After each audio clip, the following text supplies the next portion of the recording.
Makasih ya teman-teman sudah hadir. Wah, luar biasa ini. Bentar, siapa aja ini? Wus. Halo Mas Jarot, IVC itu dari Purwodadi hadir. Ya, Ini makasih, kita Mas Jarot. bareng-bareng sama Mbah Ki Ageng Rogojiwo ini sedang membahas tentang malam Jumat. Iya, Mas Jarot. Matur nuwun Mas Jarot. Ya. Jenengan bikin live toh, nanti saya nonton juga. Mas Jarot hadir ya. Makasih. Makasih Mas Jarot. Sudah subscribe jenengan juga itu. Oh iya, makasih Mas Jarot. Lanjutkan Mbak, lanjutkan. Ya. Jadi memang tidak ada habisnya kalau kita cerita-cerita masalah mistik yang ada di Jawa ini, terutama memang tempatnya. Dan di luar Jawa pun juga banyak tempat-tempat yang berbau-bau mistik ini banyak. Jadi karena namanya mistik atau cerita-cerita misteri ini bukan hanya di Indonesia tapi di seluruh dunia, hanya beda nama saja. Ada vampir pakai dasi gitu ya. Nah, kenapa di Indonesia terkenal kuntilanak pocongan gitu ya. Pocongan yang terkenal kubil gitu. Ya, di Indonesia memang kebiasaannya gitu. Pemakamannya pakai pocong, akhirnya terinspirasi yang di luar sana yang muncul pocong. Kalau di Cina kan ya, gitu ya. Tapi di Amerika pakai dasi. Jadi dunia mistik itu ada di seluruh dunia, tidak hanya di Indonesia atau di Jawa saja. Iya. Tanya lagi, sama nih. Itu Mas IBC itu masih bersama kita. Luar biasa. Matur nuwun sudah berkenan untuk menyimak. Iya. Ya, Gini. Jadi kalau hantu itu sebenarnya emang selalu berhubungan dengan orang mati ya? Iya. Iya. Ya, jadi ada hantu itu yang belum mendapat tempat. Ya kan? Jadi belum di tempat, masih melayang-layang gitu. Lalu di mana beliau ini? Ya, itu memang sebenarnya rahasia Allah di mana dia bertempat. Tetapi ada. Bisa di pohon, bisa di gedung tua, bisa di rumah-rumah yang kosong, pasti ada. Dan di mana-mana ada. Jadi pemirsa nggak usah takut lah. Nggak usah takut, memang di mana-mana ada. Bentuknya juga berbeda-beda, tergantung hati kita ini. Ada yang berbentuk macam-macam. Kadang kalau dia tidak berani menampakkan karena kita rajin ibadah, dia bersuara. Entah klotek-klotek, entah mukul-mukul piring, entah mainan kompor, itu ada. Jadi dimanapun ada. Nah, itu memang syaratnya ya pemirsa harus rajin. Di rumah itu jangan cuma diam, tapi harus doa-doa ya, apapun lah keyakinannya pemirsa ini, doa-doa supaya dia tidak terlalu sering mengganggu kita. Lalu ada lagi rumah yang tidak berani ditempati karena sering diganggu. Itu juga menarik perhatian untuk publik. Memang ada rumah tidak pernah ditempati sudah lama, terus ditempati oleh lelembut. Ada ya? Ada. Nah, kemudian rumah itu dibeli orang atau dikontrak orang. Nah, yang nempatin itu diganggu ada. Kita memang pernah mengalami pekerjaan seperti itu, dimintai tolong di daerah Gedung Mundu ya, Mas Gendrong. Di daerah Gedung Mundu itu baru beli rumah itu sudah kosong lama. Lalu tukangnya itu melihat langsung di belakang bahwa ada kuntilanak. Akhirnya yang punya posisi siang hari ya. Siang hari itu. Terus akhirnya yang punya rumah itu dikasih tahu sama orang Cina, kasih tahu coba manggil Ki Ageng Rogojiwo itu. Kan dia juga bisa. Terus akhirnya kita ditelepon, kenalan, diajak ke rumahnya. Malam ya kita ke sana ya. Malam kita bawa teman-teman juga. Baru duduk sebentar lah waktu itu kita di rumahnya itu.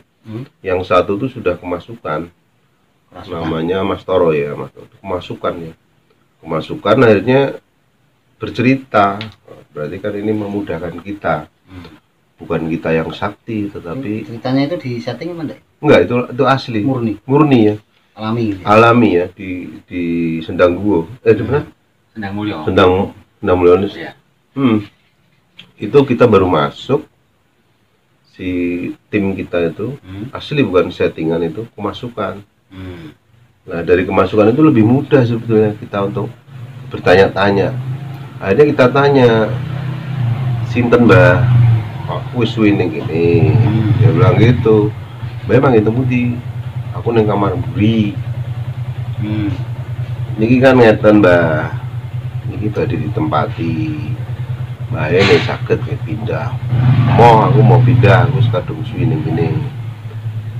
Lah nek mboten pindah berarti mbah ganggu menungso. Niku mangke akhirnya hubungannya kali kula dadi rame nih. Rame artinya berkelahi lah ya. Akhirnya kita ajak untuk diskusi api-apian, nggak mau, kita pakai yang rotok kasar. Nek gelem ya terpaksa salaman. Gitu aja. Nah, kita salaman lah, dengan cara kita salaman, baca doa pakai pernapasan itu. Mungkin yang diajak salaman itu merasa panas, akhirnya dia teriak-teriak, aku gelem lungo, saya mau pergi, tapi saya dibuatkan semacam banjaan 11 biji dus. Dus 11 dus berupa banjaan gudangan gitu lah ya. Gudangan lah. Nah, karena waktu itu malam ya, kita nggak bisa bilang iya malam itu. Ayamnya kan mintanya kan ayam putih. Minta ayam putih. Akhirnya kita buatnya setelah 3 hari kan, yang punya rumah juga harus siap-siap duit kan. Oke lah kalau gitu, tapi sekarang harus pergi dulu. Akhirnya pergi, minta diantar di pohon yang besar di depan rumah itu. Nah, itu si yang dimasuki terus mabut, kira-kira berapa menit lah keluar terus baru sadar. Itu nanti bisa dibuat lagi, bisa dibuat nyata lagi bisa. Oh iya mas, mau explore mana? Explore mana mas? Mas apa nih? Apa ini? Lawang Sewu sama Mbah Kakung. Wis. Oh insyaallah. Nanti kapan-kapan. Ya, kapan-kapan. Oke. Terima kasih. Ini siapa ini? Ya, Lawang Sewu ya. Menarik ini. Insyaallah.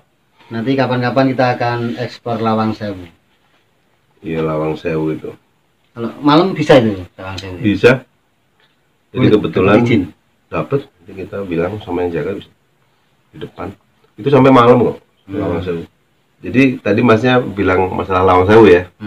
Ini Lawang Sewu kita pernah dipakai di sana mas. Mas apa tadi ya? Mas Jarod ya. Kita pernah dipakai di sana sama tim spiritual Semarang pas acara shooting ya. Pas acara shooting dari Jakarta, kita dipakai suruh ngawasi artinya menjaga kru supaya jangan sampai kesurupan. Waktu itu saya sama Pairi itu nama spiritualnya waktu itu siapa aja, lupa itu Pairi, Haji Heri itu, beliau masih suka gitu.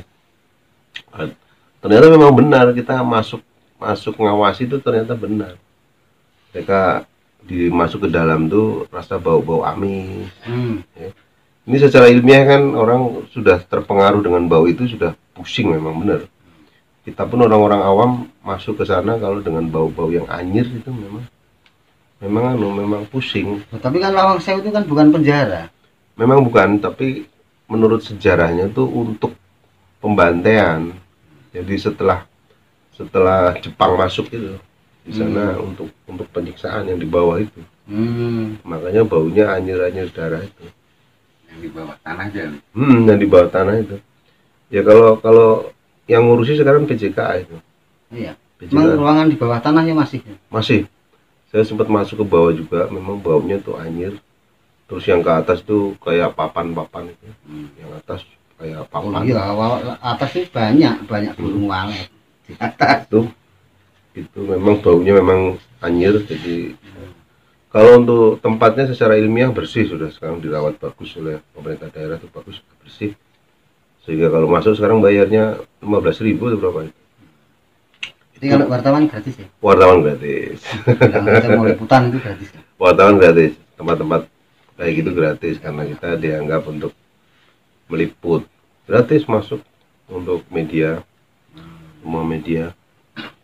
Jadi kalau tamu-tamu juga bisa sampai malam, boleh? Ya tamu sampai malam boleh.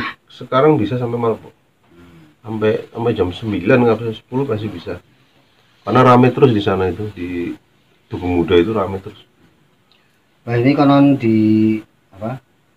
Konon bahwa makhluk-makhluk astral itu mereka bisa keluarnya biasanya setelah jam 12, apa betul? Ya. Ya kalau mereka sih Setelah tengah malam gitu. ya. Kebanyakan memang malam.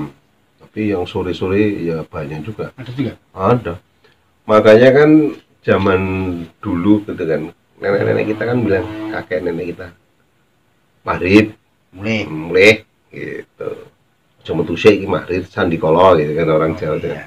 Artinya pada waktu pergantian malam itu antara siang dan malam hari di sana banyak lelembut atau banyak roh-roh yang melebu di era malam. Jadi sandikala ayo pada mlebu aja keluyuran gitu. Jadi sebetulnya kakek nenek kita tuh bagus. Ya masuklah, maksudnya sholat maghrib dan sebagainya. Atau bagaimana, jangan bulan lagi maghrib. Itu memang benar. Jadi waktu setelah maghrib malam itu mulai mereka pada bekerja. Sampai tengah malam, sampai mendekati subuh. Itu alamnya dia itu. Jadi di alamnya dia itu